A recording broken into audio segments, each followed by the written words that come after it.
This lesson is a problem-based learning application in which the students are given a role of a museum curator to design an exhibit on earthworms. It actually uses components of inquiry throughout the lesson. They are taking and doing a structured inquiry where they learn about earthworms so that they can apply it as they build their habitat exhibit. The lesson's objectives are for the students to collect data and to use the data that they collect to influence their designing of a museum display in the form of a worm habitat. And in the process, they also do some research on worms in order to influence their decisions as well. Water can go through it. Worms are 80% water.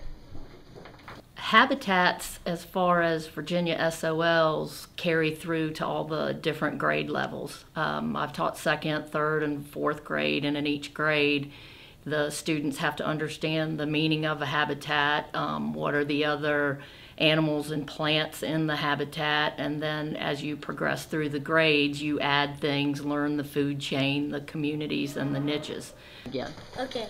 Bedrock, subsoil, topsoil, and humus. Actually, with having earthworms as the focus, it is instant engagement. The kids are excited to see the worms slither in slime, and you know, they're kind of gross and disgusting, and it just pipes into their interest. The engagement was never an issue the entire way through the lesson. It was fantastic how excited the students were to observe the worms. Did you write that on your data sheet too? Good. A lot of the students after the project kept telling me that they didn't know science could be so fun. So instead of thinking of science as memorizing things or reading from a book or looking at pictures, they realized that it's a part of your everyday world and that it's asking questions, trying to find answers. It is definitely a STEM lesson. The science components are the process skills that the students use and learn, and they do investigations, they record observations, they analyze data, they create graphs. The technology component is the use of a digital camera and using the internet in order to research.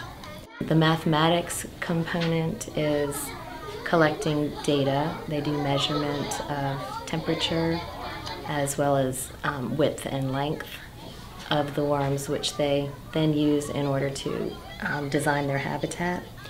And the engineering component is using all of their data in order to design a display of a habitat in order to take on the role of the museum curator.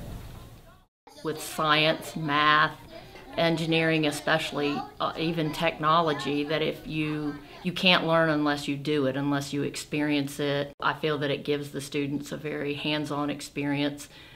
One of them was under like the moist one, and the other was like under the dry one. And in the second one, both of them went to the moist one. The students observe a worm. So they get a live worm and they will record their observations. They are measuring the length and the width in both inches and centimeters. And then they learn about the role of a museum curator. And then they are given a problem where they, as a museum curator, have to create a habitat display for a museum.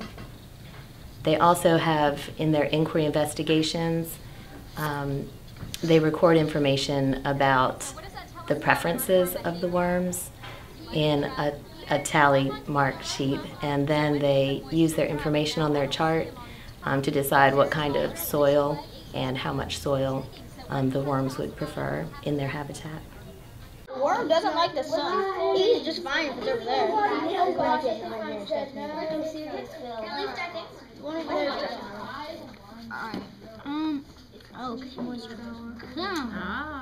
So we're on trial 1. The students are collecting data based on their observations and things that they see as the earthworm goes through the trials.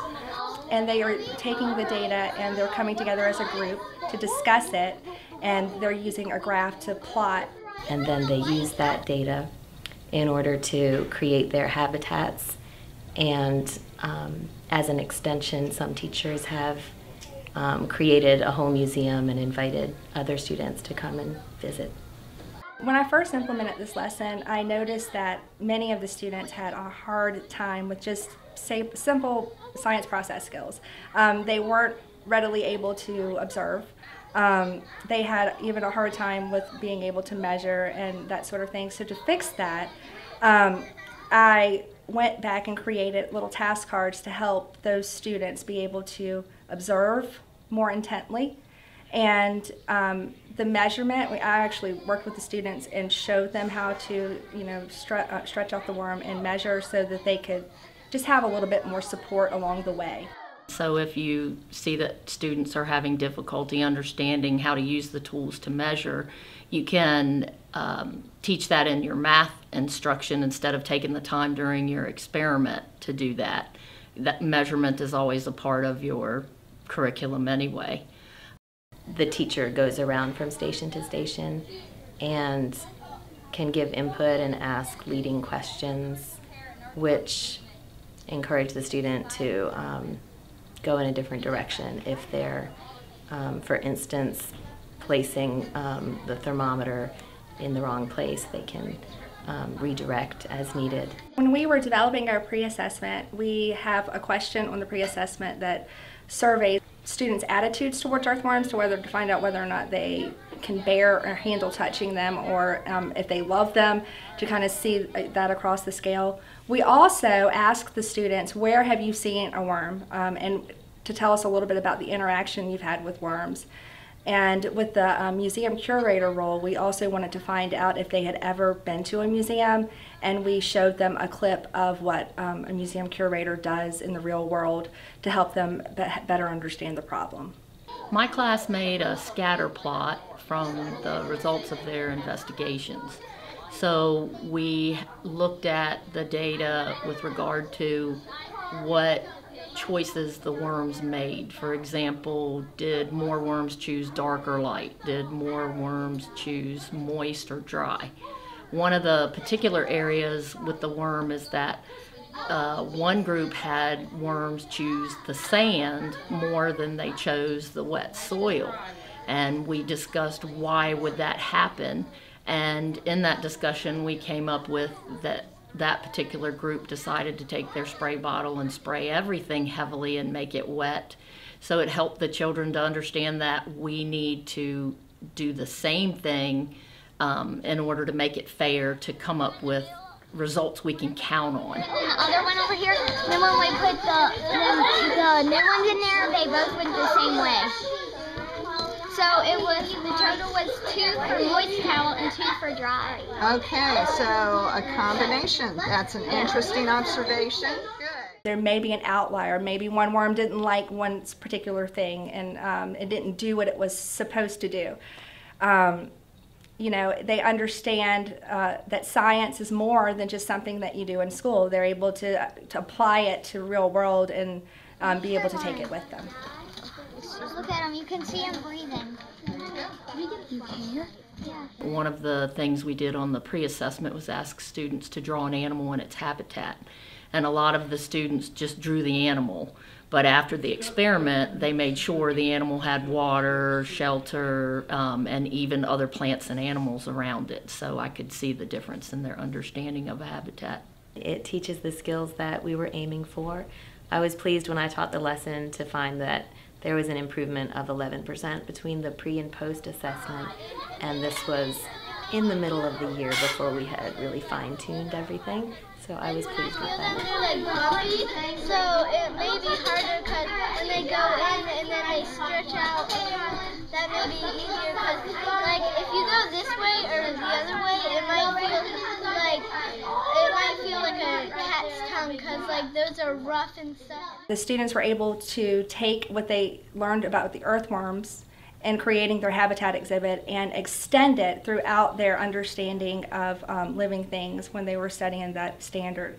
They were able to, talk about how, we depend on other living things and kind of look at the whole issue of interdependence, even though the lesson just primarily focused on, the habitat and niche of the worm.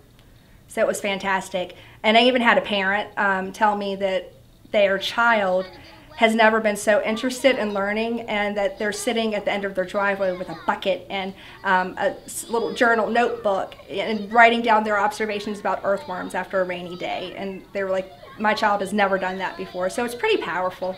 The kids are excited and they take it outside of the context of school.